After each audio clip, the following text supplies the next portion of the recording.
Determinants. Question number 1 से start करते हैं। First question is if determinant this and determinant this are equal then what is the value of x। तो determinant कैसे find करते हैं, यहां से डिटर्मिनेंट कितना आएगा एक्स स्क्वायर माइनस 18 टू ज़ा 36 इज इक्वल्स टू, यहां पर कितना आएगा 6 6 ज़ा 36 माइनस ये भी 36। ओके, तो ये बना x square is equals to minus plus 36, ये तो जीरो हो जाएगा। तो कौन सा आया मेरे पास answer, x is equals to plus minus 6। Option number B is correct. Next question number 2, second question is the area of triangle is 32 square units and the vertices are defined by this, then the what is value of k।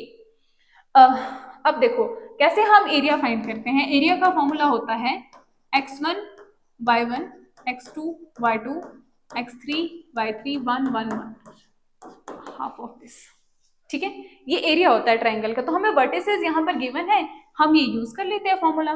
तो ये क्या बनेगा, ये बनेगा area is 35 1/2, ये put कर दीजिए 2 minus 6 x1 y1 x2 y2 and x3 y3 and last column is 1 1 1। अब हमें इसका डिटर्मिनेंट फाइंड करना है, उसको इक्वल कर देंगे हम 35 के और k की वैल्यू हमें मिल जाएगी। तो डिटर्मिनेंट क्या आएगा यहाँ से 35 is equals to 1/2 2 into 4 1 4 minus 4 1 4, 4 minus 4 इज 0, तो फर्स्ट एलिमेंट हो गया 0। नेक्स्ट माइनस 6 प्लस 6 बन जाएगा ये, एंड ये आएगा 5 minus k। Next plus 1, determinant निकालना वही प्रोसेस, आप यहाँ से 1 1 एलिमेंट लोगे और ये डिटर्मिनेंट सॉल्व करोगे। फिर आप second row and first row and second column को हाइड कर दोगे और बाकी बचे एलिमेंट्स का डिटर्मिनेंट निकाल दोगे।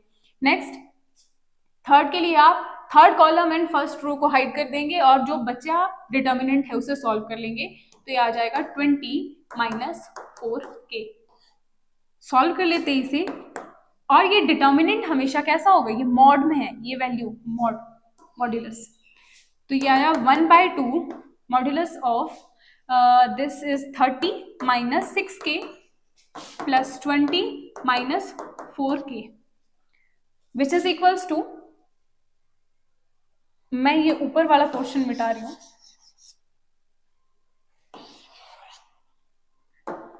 कितनी वैल्यू आई, ये 32, ये बन जाएगा 70, 35 इंटू 70, और यहाँ पर है मॉड्यूलस के अंदर 50 माइनस का 10k। ओके, अब इस तरफ है मॉड्यूलस और इस तरफ है 70। अब जब ये मॉड्यूलस हम यहाँ से रिमूव करेंगे तो ये क्या आएगा, plus minus 70 is equals to 50 minus 10k। और इसको अब यहाँ पर अगर आप सॉल्व करते हो, अगर आप पॉजिटिव वैल्यू ले लेंगे तो ये बन जाएगा कितना, -50 माइनस 2 के इक्वल, एक बार जब पॉजिटिव वैल्यू होगी, और जब नेगेटिव वैल्यू होगी तो ये बन जाएगा किसके इक्वल, 12 के इक्वल। तो ऐसा कौन सा ऑप्शन है, दिस ऑप्शन इज करेक्ट। एक बार 12 पॉजिटिव, जब आप इसे नेगेटिव पुट करोगे तो -120 and -10, minus minus cancel, 120 upon 10 is 12। तो कौन सा ऑप्शन करेक्ट हुआ, 12, -2। नेक्स्ट क्वेश्चन देखो, question number third is if determinant is defined by this and aij is the cofactor matrix of aij, then value of delta will be। अगर मैं option 1 को देखूं, option 1 में a11 के साथ matrix cofactor matrix कौन C multiply हो रही है, 3 1 की। 1 1 के साथ 3 1 की मैट्रिक्स कैसे मल्टीप्लाई हो सकती है, ये 1 1 आपने हाइड कर दिया, तो इसके साथ कौन सी मैट्रिक्स मल्टीप्लाई होनी चाहिए, a11। A21 के साथ कौन सी मैट्रिक्स मल्टीप्लाई होगी, A21। तो ऐसी सीक्वेंस आपको इसमें दिख रही है, नहीं। 1 3 के साथ क्या मल्टीप्लाई हो रहा है, 3 1 हो रहा है मल्टीप्लाई, 1 2 के साथ 2 1 मल्टीप्लाई हो रहा है। ऑप्शन सी में आओ, ये भी खराब है ऑर्डर, तो ओनली करेक्ट ऑर्डर कौन सा है, A11 के साथ A11, 21 के साथ 21, 31 के साथ 31। अब ये कैसे ओपन किया गया है, डिटर्मिनेंट को कॉलम वाइज ओपन किया गया है। पहले A11 के एलिमेंट, फिर A21, फिर A31। तो कैसे ओपन किया गया है डिटर्मिनेंट को? कॉलम वाइज डिटर्मिनेंट को ओपन किया गया। तो कौन सा ऑप्शन करेक्ट हुआ इसमें? ऑप्शन नंबर डी करेक्ट हो गया। ठीक है, नेक्स्ट क्वेश्चन की ओर बढ़ते हैं। Next question is question number fourth is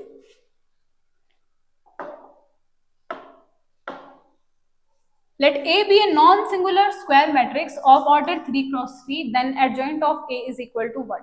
Non-singular matrix क्या होती है? ऐसी मैट्रिसेस जिनका ऑर्डर नॉन जीरो होता है, जिनका डिटर्मिनेंट नॉन जीरो होता है, उसे नॉन सिंगुलर बोलते हैं।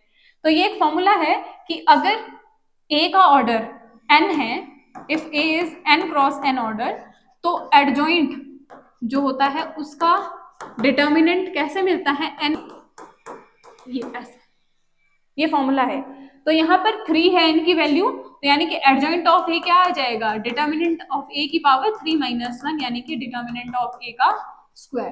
तो कौन सा ऑप्शन है ऐसा? Option number B. ये एक डायरेक्ट फॉर्मूला है कि एडजॉइंट ऑफ ए का determinant is equals to original matrix के डिटर्मिनेंट से एक पावर कम कर देनी है आपने। ठीक है, तो इसका ऑप्शन हो गया करेक्ट। ये नेक्स्ट क्वेश्चन की ओर बढ़ते हैं। Next question is if A is the invertible matrix of order 2, then the determinant of A inverse will be what? फिर से इन्वर्टिबल मैट्रिसेस कब होती है? डिटर्मिनेंट कैसा होता है? Non zero. अब मुझे पूछा है कि डिटर्मिनेंट आप बताओ किसका? A इनवर्स का। तो A इनवर्स का डिटर्मिनेंट, ये भी डायरेक्ट फॉर्मूला है कि किसके इक्वल होता है? 1 डिटर्मिनेंट ऑफ A। तो ये दो बिल्कुल डायरेक्ट फॉर्मूले के क्वेश्चंस थे। अब हम नेक्स्ट क्वेश्चंस की ओर बढ़ते हैं। Next question is question number 6।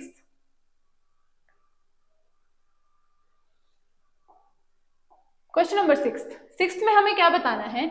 If X Y Z be the non zero real numbers, then inverse of A will be what?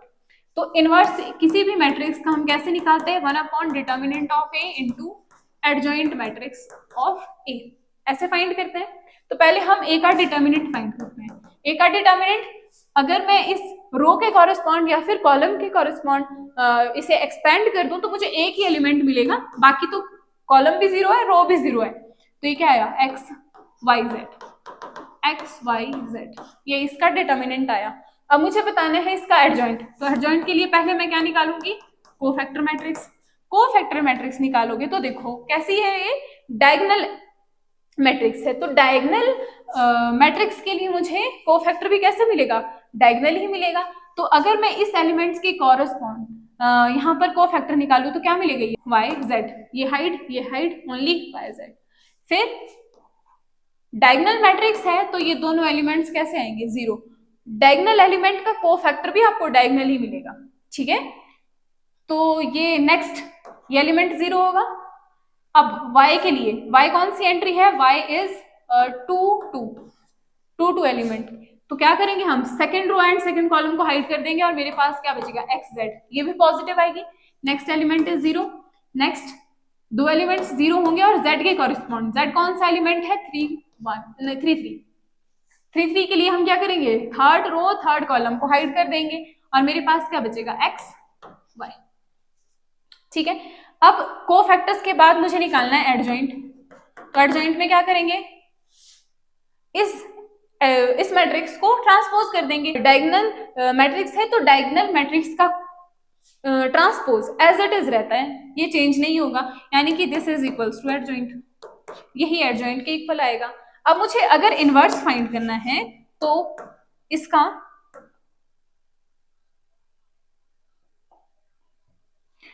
Inverse find करने के लिए मुझे इस मैट्रिक्स को किससे डिवाइड करना पड़ेगा?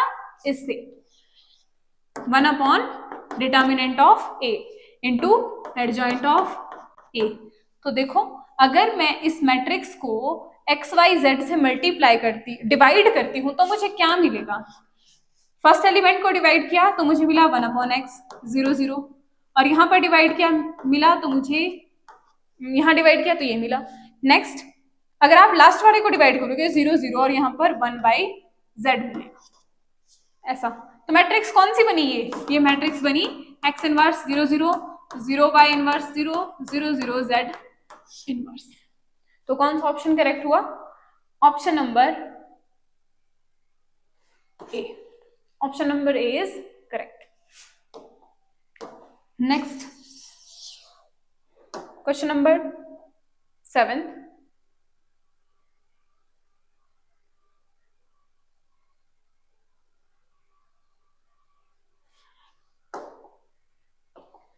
Question number 7. Let A be the matrix this where theta is between 0 and 2 pi. Then what is the correct option? यानी कि डिटर्मिनेंट की बात करनी है हमें, डिटर्मिनेंट कहाँ बिलोंग करेगा, तो इस मैट्रिक्स का डिटर्मिनेंट निकाल लेते हैं. डिटर्मिनेंट ऑफ मैट्रिक्स ए किसके इक्वल आएगा? 1 into 1 minus 1 plus sine square theta बन गया ये. Next element minus sine theta, minus sine theta तो ये आया minus sine theta plus sine theta, minus sine theta plus sine theta, and last plus 1 plus sine square theta. ये entry पूरी 0 हो गई, तो मेरे पास डिटर्मिनेंट किसके इक्वल आया? डिटर्मिनेंट आया twice of 1 plus sine square theta. अब मुझे ये बताना है कि डिटर्मिनेंट किसके और किसके बीच में लाई कर रहा है. ओके, तो देखो ये जो साइन होता है, साइन कहां से कहां तक? -1 से 1 के बीच में लाई करता है. अब अगर मैं इसका स्क्वायर कर दूं बोथ साइड, ये बन जाएगा 1 लेस देन और equal to sine square less than और इक्वल टू 1. सेम हो गया दोनों तरफ. तो मैं ऐसा कर सकती हूँ, अगर मैं इस तरफ 0 कर दूं तो ये यहाँ पे इक्वेलिटी हट के स्ट्रिक्ट हो जाएगी. अब देखो यहां पर इसके साथ इक्वेलिटी भी आ रही थी, मैंने इसे एक नंबर पीछे कर दिया तो इक्वेलिटी हट गई. ठीक है, ये ऐसा हुआ. मुझे क्या चाहिए? ये एलिमेंट चाहिए, तो 1 कर दो बोथ साइड ऐड. तो 1 less then 1 plus sine square theta less than और इक्वल टू 2. अब बोथ साइड 2 से मल्टीप्लाई कर दो. 2 से मल्टीप्लाई करोगे तो ये क्या बन जाएगा? ये यहां पर आ जाएगा 2 और ये बन जाएगा 2 और ये बन जाएगा 4. तो ये डिटर्मिनेंट किसके बीच में लाई कर रहा है? ये था ना डिटर्मिनेंट की वैल्यू, और ये वैल्यू किसके बीच में लाई करी है? 2 और 4 के बीच में. तो यानी कि हमारा डिटर्मिनेंट जो है वो कहाँ करेगा? 2 एंड 4 को बिलोंग करेगा. तो ये हुआ चैप्टर नंबर 4 कंप्लीट.